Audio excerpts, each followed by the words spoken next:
Been listening here on the Senate floor as senators continue to put their votes into motion right now. I am still joined by my colleague Andrew Kraft, who has been following this and other Senate confirmations that have been happening on the floor. Andrew, you got some news here from within the floor.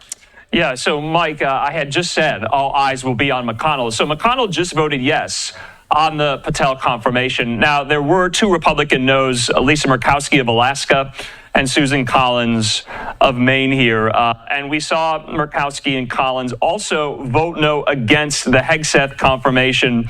And that was somewhat to be expected. Collins had told us before the vote took place that she would be voting no. So I was just kind of bringing up, Mike, some of the blowback or supposed blowback that some of these Republican senators might face when they're up for re-election. Like I said, Collins will be up for re-election in 2026.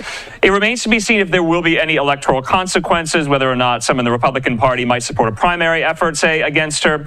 And that was also somewhat of the concern with former Senate Minority and Majority Leader Mitch McConnell, that he was really drawing the ire of some of these Republican senators in his own conference that he led for about 20 years, saying that McConnell was not getting on board, that McConnell had always preached a sense of unity within the conference itself, and yet during some of these confirmation votes, he was bucking the trend. He voted against RFK Jr., he voted against Tulsi Gabbard, and he voted against Pete Hegseth, though in this case, he just voted for Kash Patel. So I think that is just some of the electoral considerations at play, which I think are really interesting. But let's get back to Patel himself. How might he lead the FBI? And like we were reporting, and I don't think this is news to many watching, that Kash Patel is a deep, deep critic of the institution and of the Bureau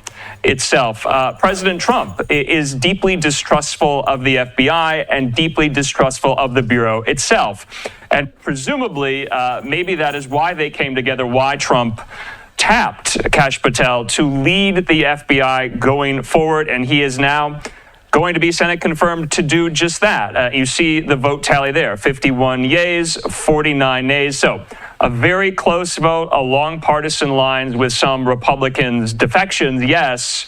But now Patel will be tasked with leading an agency he has been deeply critical of, especially when it comes to not only the raid at Mar-a-Lago that the FBI conducted against President Trump's residence there in South Florida in August of 2022, but also some of the Jack Smith